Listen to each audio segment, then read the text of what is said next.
Whenever I've watched action shows, I've always wondered how they clean up the mess that the heroes leave behind after destroying the huge monsters.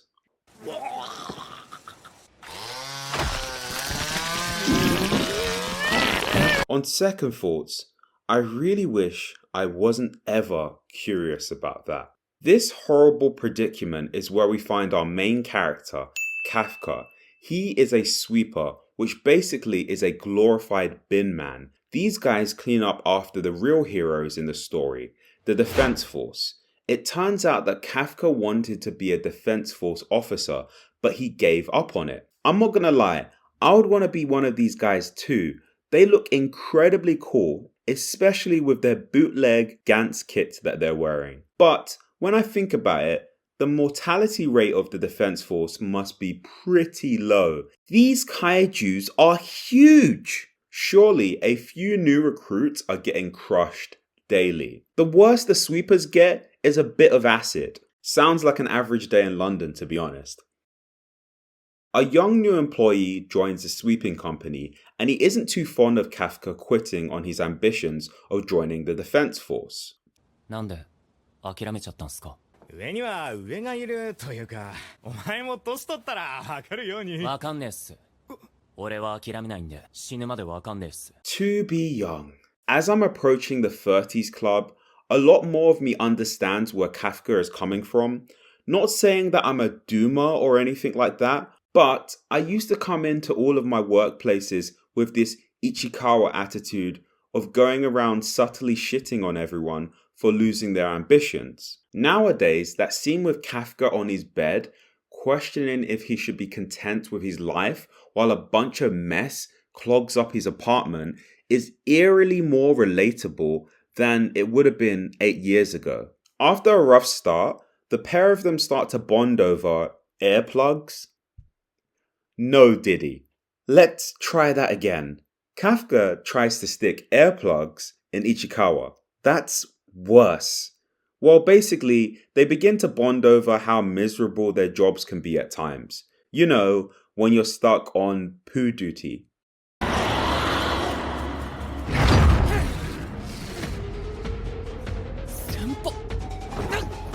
Up until this point, Kafka has been pretty lame, but he came in clutch for Ichikawa here. I'm actually starting to think that he's a cool protagonist. Eh? Huh?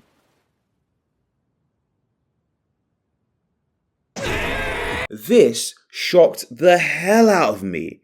Like, what is this thing? Why did it choose to fill up Kafka? I mean, insert himself into Kafka? I'm sorry. Remember what I said about Kafka being cool? Forget about that. You'd think that this monster mode would be scary, but it's kind of cute. No Diddy. 先輩、笑顔。笑顔な。これ絶対ダメなやつだ。No, this smile definitely wasn't going to work. I like how Grandpa just flops over like that with this ding sound. It's hilarious.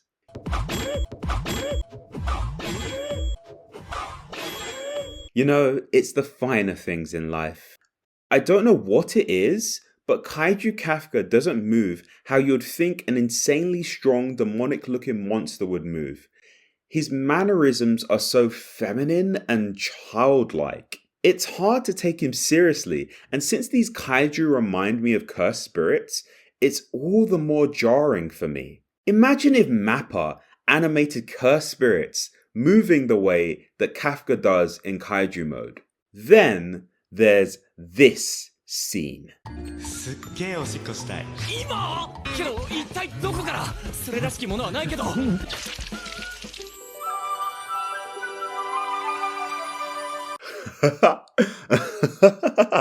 What? There are so many questionable aspects to this one scene. Why on earth is Ichikawa checking out for Kafka's jiggly bits? Why does Kafka want to be a bride? But let's address the areola in the room. Why the nipples? Thank God, humans do not pee like that. The guys' toilets in bars after a couple of pints would be grotesque. If we all had pissy nipples, there would be spillage everywhere. Some time passes by and we find out that Ichikawa and Kafka have received some news about the upcoming Defense Force exams via snail mail. でも今年が最後だろ。最後のチャンス取らせてやりてえよな。あいつずっと頑張ってたもんな。I really wish my co-workers over the years were as wholesome and encouraging like this sweeper squad, rooting for each other to achieve our dreams. At half of the workplaces I've been employed at, it just seemed like a den of people gradually hating on each other more and more every day, waiting for each other's demise. It's been bothering me all this time, but I finally remembered who Kafka reminds me of. もっと喜ぶかと思いました。いつも俺が落ちるのは2時だから。なんでドヤ顔？ He is an unsinister version of Tampa from Hunter x Hunter, but if Ichikawa inconspicuously fails this exam, then I'm taking back the sinister part. We get introduced to the arsehole character of the show in the most hilarious way. もういいわ。自分でどける。え？急に何？ Bruv, why are you getting thrills? It's not that kind of show.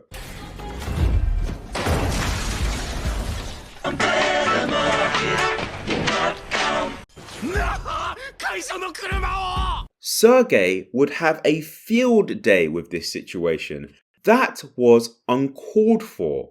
Why would you throw this man's car like that? That was dickish, but I secretly like toxic characters like this, so she's now my favorite in this show. They have a physical fitness exam, which, no surprise, Kafka sucks at, but the real juicy part is the aptitude test.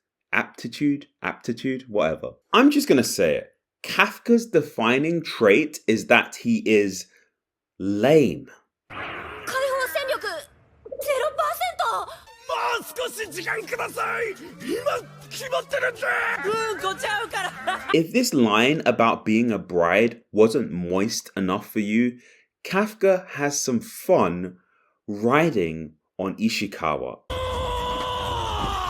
行くぞいつかは。めっちゃ見られて恥ずかしいっすけど。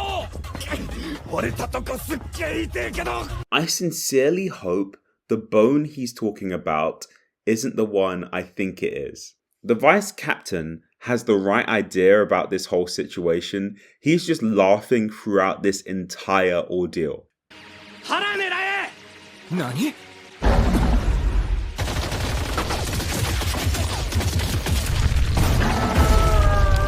Despite what I said, I like this scene with Kafka because I was worried about the direction of this show when he got his kaiju power. The dilemma he was having about if he should be content with his life or if he should fight for his childhood dream is a really compelling story to me. If it was just all of a sudden given to him and he didn't have to earn his rank as a Defense Force officer, I would be pretty disappointed.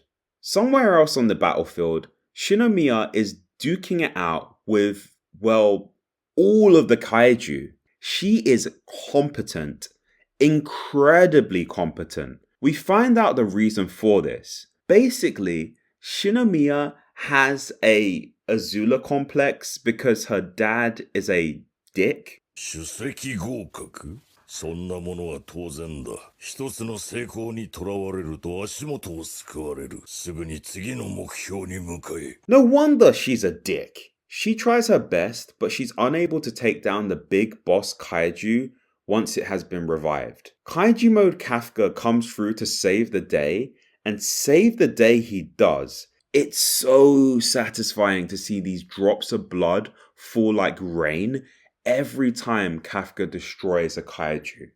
なんとか大丈夫そうだな。無事でよかった。I'm intrigued to find out how this development with Shinomiya will go. I'm unsure if she lied about killing the kaiju to protect Kafka or to protect her pride. It's probably both. What I hope doesn't happen is that she suddenly becomes a tsundere type character where she's a dick to Kafka but secretly loves him. Just be a dick and own it. That's what I told myself years ago. We end off episode 4 with the most troubling news. すんません徳さんそういやなんか試験会場で事故あったらしいぞいやマジおっと I really hope he doesn't attack any of these sweepers, especially this guy. He is way too wholesome to be killed off this soon. Overall, I think Kaiju number 8 is okay so far. Although I didn't mention her throughout the entire video, Mina is a cool looking character. I'm fully aware that Kafka is capable of disappointing anybody. However, I'm curious to find out the details of how he let Mina down and where their relationship fell apart. This other mysterious human kaiju also interests me. I'm going to give this show some time to build because I won't be surprised if it's a lot like Demon Slayer Season 1. By that I mean we get a whole slew of Monster of the Week episodes until we get an absolute banger in the later half of this first season.